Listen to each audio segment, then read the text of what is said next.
I go into a poll after people hear what I'm saying, I do really well if people think I'm running. Now, one thing is nobody thinks I'm running. Right.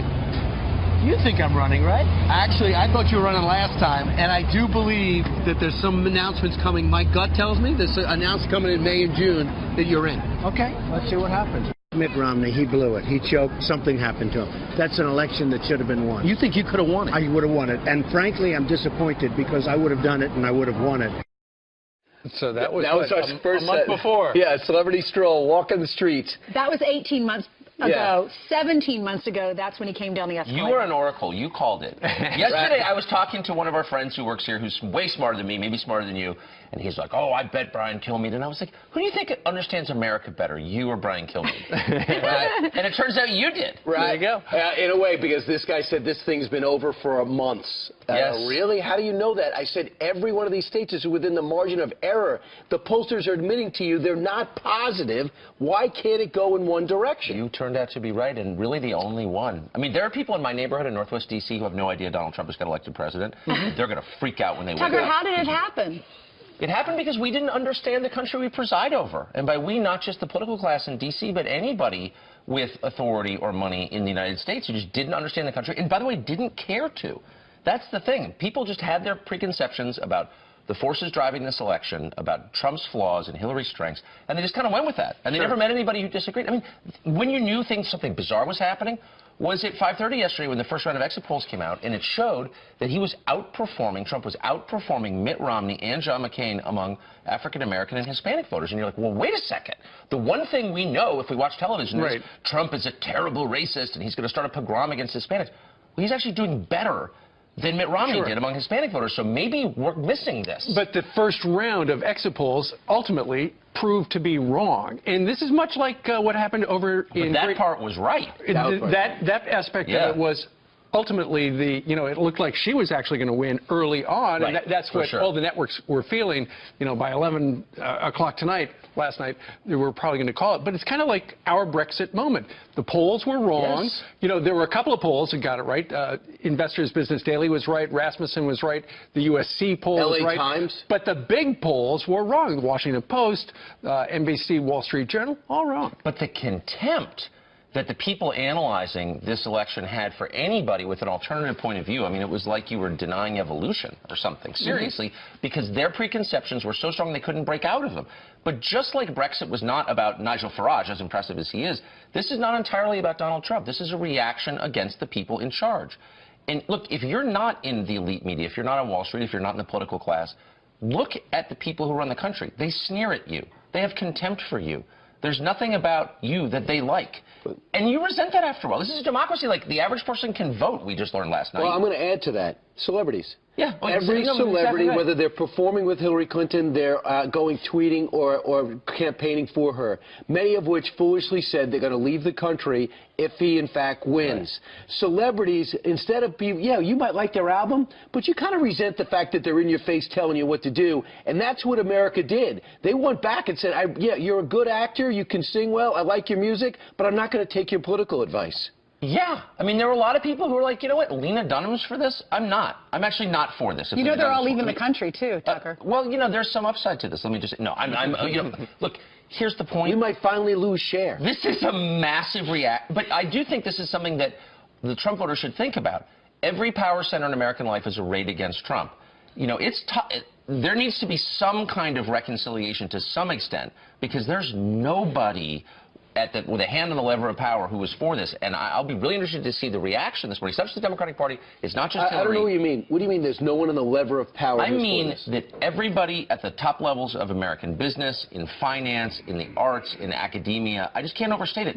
They're horrified by this. Does it remind you of what happened with Ronald Reagan? I was too young, really, when he was around, but I had to do some research for a speech I gave, and I remember reading about him working for GE before he said he was going to run for president. He would go into the Rust States, and he would stand on a box and talk to all these union workers, and they all thought, who's this Hollywood elite coming here? There's no and then he stood on the box, and he was wearing jeans and a cowboy hat, and they all fell in love with him because he was just a man of the people. I was at the last Reagan rally, actually, that cycle. It was at Del Mar Racetrack in 1980.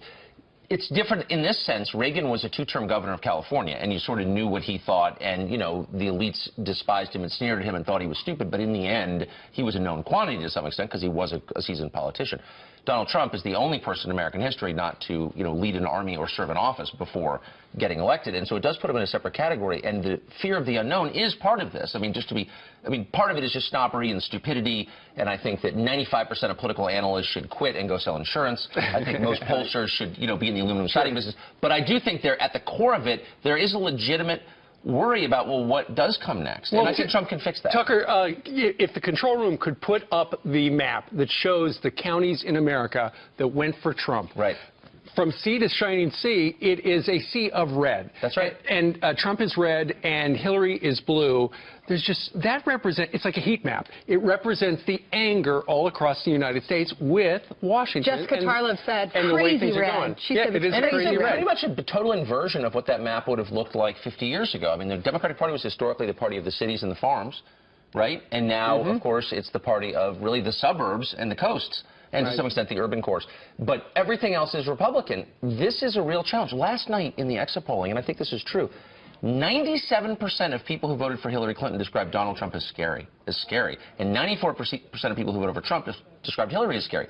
So there really is a real divide here. One of my neighbors just called me last night and said, I'm selling my house. Well, this what? is... Calm down. Because of this? Right. I think Northwest D.C. is going to... Look, Northwest D.C. is about the business of government. It's about lobbying, of course. It's about, you know, elected office. It's about working at the agencies. Well, why are they selling their house? Where are they going to go? I'm just saying the emotional reaction is overwhelming. Right. They know that Trump is a threat to them. Right. To their monopoly on power, and they're really upset. A lot of people are moving out because you're getting your own show in Washington. Let's be honest, Tucker.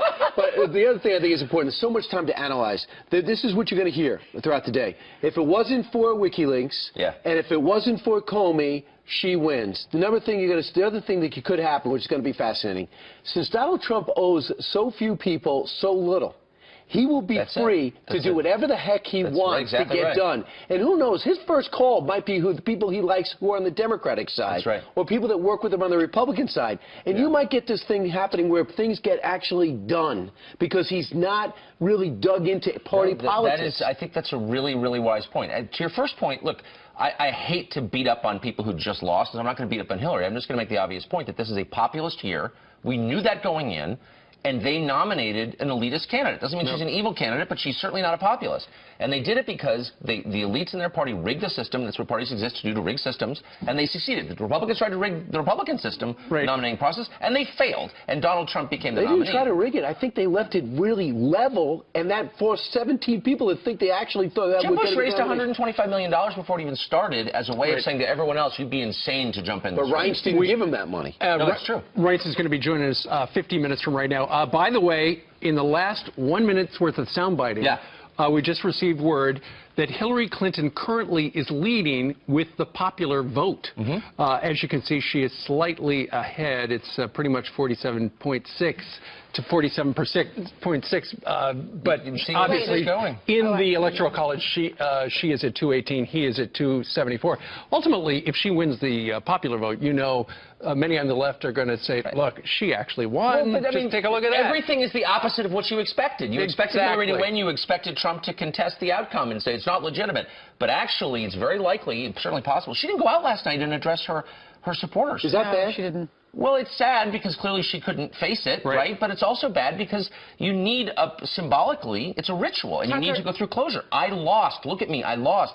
The country needs that, and I hope she will do that. I couldn't help but think about her staff, though, because you don't ever want anyone to lose their job. What are they all going to do now? Is it easy for them all to get another job in Washington?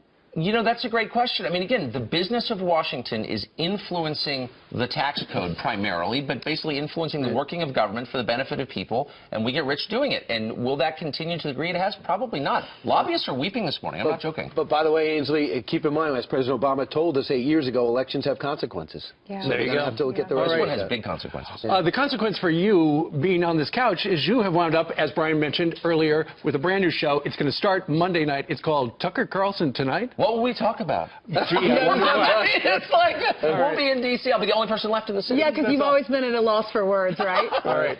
Tucker, thank you very much. Congratulations, Tucker. Thank you, as always, Ainsley. Love you. You can tell he was up late. He's prying open a coffee right now. We're still on TV. Sorry, excuse me. It's also pretty clear that he likes Ainsley better than both of us. I do. Like America does. Unbelievable. Make yourself at home, Tucker.